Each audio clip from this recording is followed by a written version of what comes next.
Welcome back, true believers, to the adventures of Caesar and the stuck Romans in Britain. So, as we remember in the last chapter, a great storm at sea had destroyed and driven back his reinforcements. He didn't have resupply of food. He didn't have resupply of men.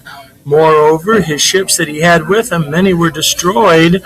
Either the Anarios, the burden-bearing ships that were the troop carriers, or the warships that were lighter that were on the beach. They were destroyed. So Caesar is in an enemy territory with no resupply, no reinforcements, and now no way home. What happens now?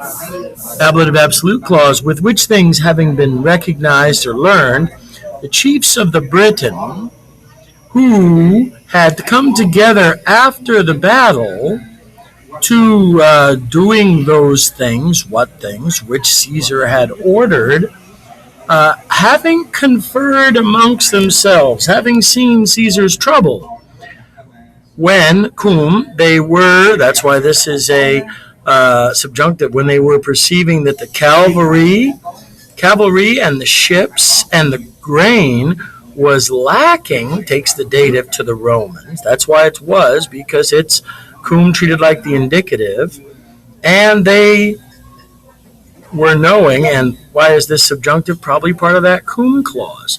So is it because causal, since is good, and since they were knowing that indirect statement clause, or just simply an object phrase, the fewness of our soldiers. How'd they know that?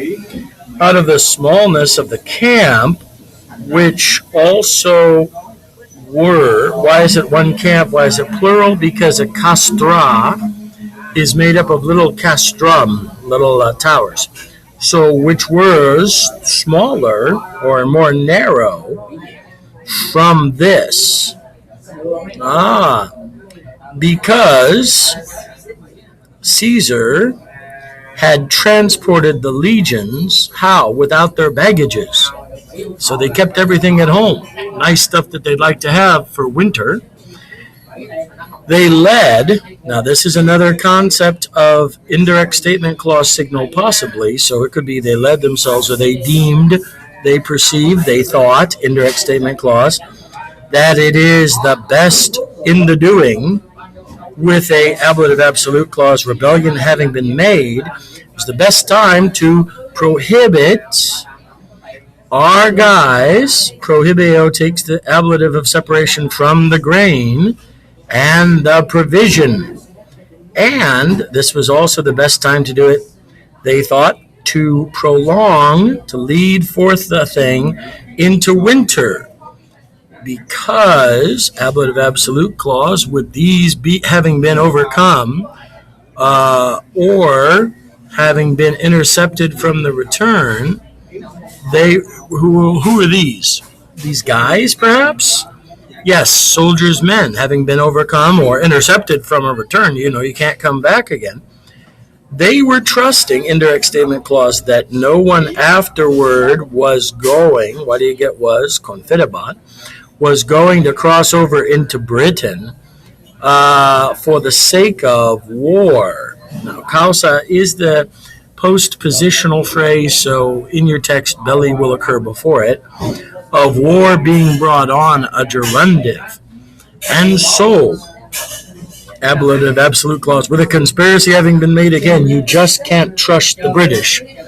They began to depart bit by bit out of the camp, and to lead down or lead out their people from the lands, from the fields. So the people who went back to the fields said, "Oh, Caesar, we love you. We're going to give you hostages. We don't have them all, but we're going to give you some more."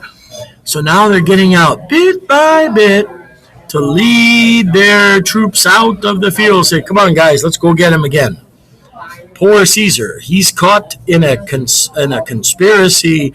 He's caught in a conundrum, and he's caught, if he had pants, his pants might be down right now. Caught with your pants down, just in case you didn't know, means you're not ready for what's coming up. What's going to happen to Caesar in Britain? Let's tune in next time. And until then, true believers, Excelsior!